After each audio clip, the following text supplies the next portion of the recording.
wajar kalau kemudian kasus yang sudah lama selesai sejak tahun 2020 tiba-tiba hidup, itu kemudian dikait-kaitkan dengan keputusan PDI Perjuangan memecat Pak Jokowi sekeluarga. Karena kasus Harun Masiku atau Sekjen PDI Perjuangan Hasto Kristianto ditetapkan sebagai tersangka itu setelah pemecatan terhadap Pak Jokowi dan keluarga.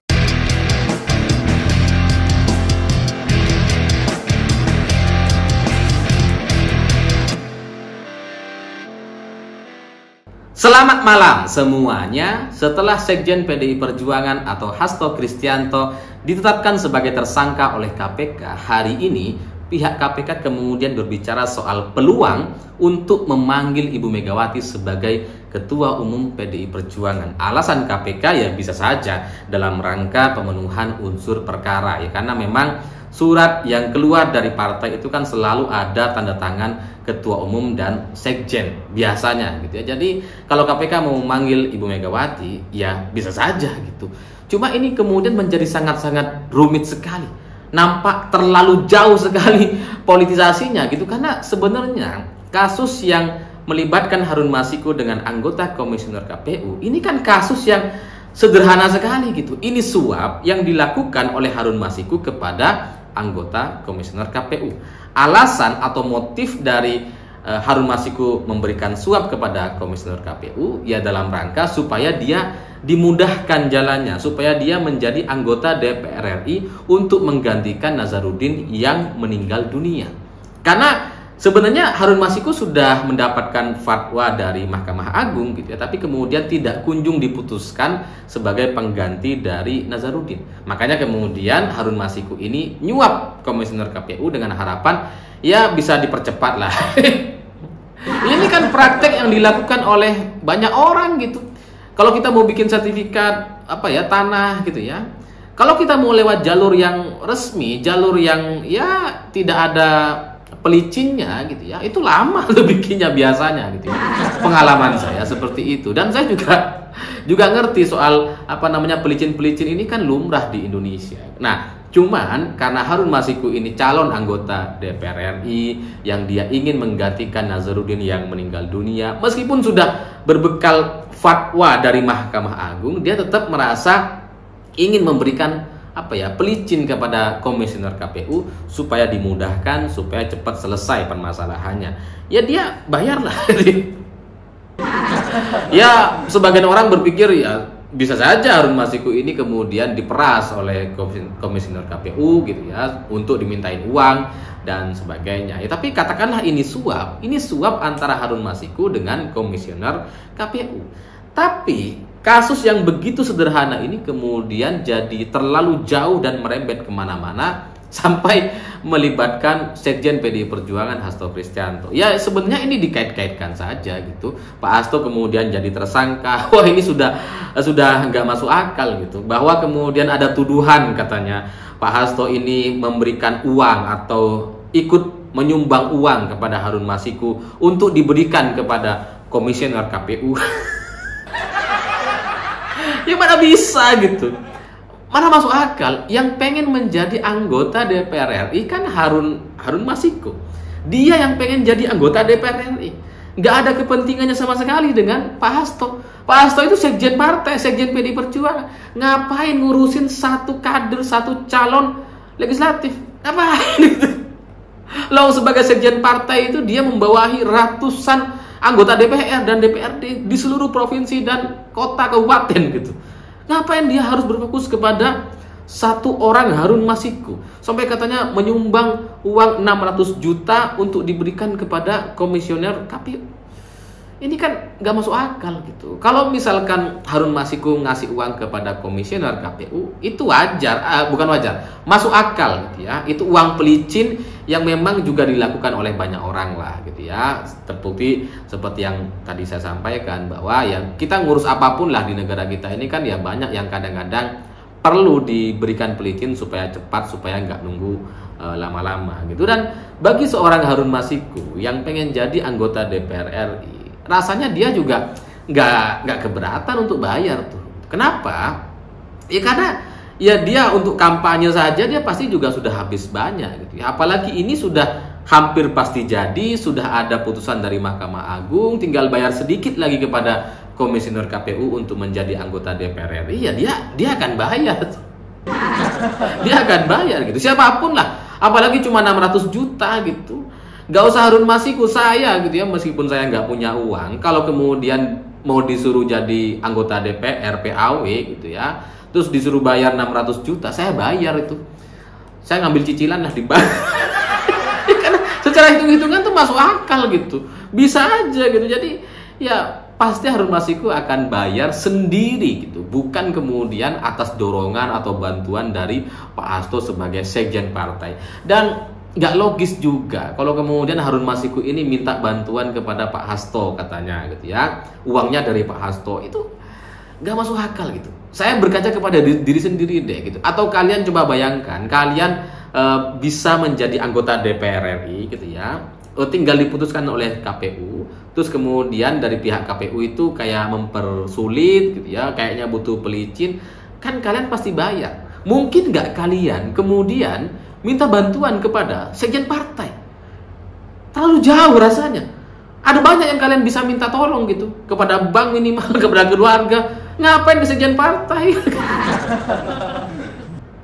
Dan di sisi lain Pak Hasto juga nggak punya kepentingan kok gitu ya. Dia sebagai sekjen, dia apa motifnya? Apa coba kepentingan dia kepada Harun Masiku supaya bisa menjadi anggota DPR RI gitu? Kalaupun Pak Hasto misalkan gitu ya, ini misalkan memberikan pinjaman kepada Harun Masiku, ya buat apa gitu? Jadi kasus ini soal Harun Masiku dengan komisioner KPU, bagi saya ini sudah terlalu jauh ketika kemudian menetapkan Pak Hasto sebagai tersangka. Tapi ya itulah fakta dan kenyataannya hari ini. Apalagi kalau kemudian KPK membuka peluang untuk memanggil Ibu Megawati. Ini bukan cuma jauh, ini sudah di luar batas. Ini kan ibaratnya gitu ya, kasus Harun Masiku ini ibarat gitu ya. Saya mengibaratkan seperti Kaisang yang mendapatkan gratifikasi naik jet pribadi oleh temannya gitu. Terus kemudian Kaisang ini jadikan tersangka, terus kemudian buron, nggak ketahuan ada di mana. Beberapa tahun setelahnya, 4 atau 5 tahun setelah kasus ini selesai gitu ya, yang memberikan gratifikasi itu sudah ditangkap gitu ya, terus kemudian Kaisangnya menghilang, buron gitu. Lalu setelah itu 4 tahun setelahnya Pak Jokowi ditetapkan sebagai tersangka karena bapaknya. Ini kan kejauhan gitu, terlalu jauh, meskipun memang ada kaitannya, ada hubungannya gitu. Dan setelah Pak Jokowi jadi tersangka, terus kemudian Prabowo dipanggil sama KPK. Ini kan bukan cuma terlalu jauh, sudah di luar batas, dan ini ya nggak ada hubungannya sebenarnya. Tapi ya itulah fakta politik hari ini, dan sudah terlanjur jauh terjadi, sehingga penyelesaian dari kasus ini nampaknya akan sangat-sangat menguras emosi dan bisa menimbulkan satu kejadian luar biasa di Indonesia pada bulan Maret atau April nanti. Karena kasus Harun Masiku ini memang sangat-sangat politis sekali. Kalau memang ini profesional dilakukan penegakan hukum, ya ini hanya soal Harun Masiku dengan anggota komisioner KPU saja gitu. Karena dia yang menyuap untuk kepentingan dirinya kepada anggota KPU yang punya kekuasaan yang bisa menetapkan. Kan itu fakta dan kasusnya gitu. Tapi karena ini soal PDI Perjuangan, soal sekjen partai yang tidak menjadi menteri, yang tidak punya celah untuk disikat atau diikat gitu ya. Makanya kemudian kasus ini disangkut pautkan. Karena kebetulan hanya inilah yang ada kaitannya dengan sekjen atau Ibu Megawati. Kalau kasus korupsi yang lain dilakukan oleh kader PDI Perjuangan yang lain gitu ya, itu nggak ada kaitannya, sulit untuk kemudian dicarikan bukti-buktinya. Tapi ya bagi saya ini sudah terlalu jauh. Kasus Harun Masiku ini adalah satu kasus yang sangat-sangat politis sekali, sehingga wajar kalau kemudian kasus yang sudah lama selesai sejak tahun 2020 tiba-tiba hidup, itu kemudian dikait-kaitkan dengan keputusan PDI Perjuangan memecat Pak Jokowi sekeluarga. Karena kasus Harun Masiku atau Sekjen PDI Perjuangan Hasto Kristianto ditetapkan sebagai tersangka itu setelah pemecatan terhadap Pak Jokowi dan keluarga. Ya, wajar juga kan kemudian banyak orang curiga kepada KPK karena paket pimpinan KPK adalah orang-orang yang diseleksi dan dipilih oleh Pak Jokowi ketika masih jadi presiden. Meskipun seharusnya Pak Jokowi tidak melakukan itu, tapi itu tetap dilakukan, dan itu yang kemudian mencurigakan karena nampaknya ada tujuan-tujuan politik, ada kebutuhan-kebutuhan yang harus diselesaikan sebelum ini semua terlalu lama sebagai mantan presiden. Makanya ya setelah KPK yang baru dilantik tiba-tiba Pak Hasto jadi tersangka. Ya itulah mungkin konsekuensi dari paket pimpinan KPK yang dipaksakan dipilih oleh mantan presiden yang seharusnya tidak dilakukan oleh Pak Jokowi. Jadi ya kalau ada orang curiga dengan politisasi atau menuding adanya politisasi, ya wajar karena secara rentetan waktunya itu memang sesuai gitu. Ada peristiwa dan kemudian ada respon dan sebab akibat. Jadi kasus Harun Masiku ini memang ujungnya nampaknya akan mengarah kepada satu kasus yang kalau sudah dipolitisir seperti ini, itu nampaknya akan mengarah kepada kasus yang lebih besar.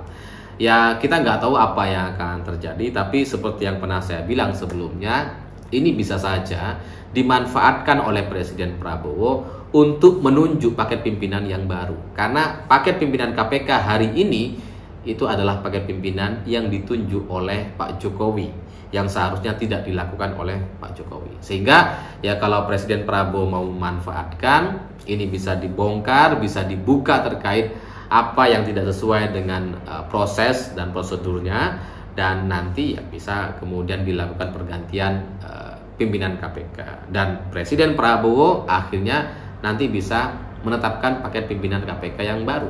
Ya itu kalau mau dimanfaatkan.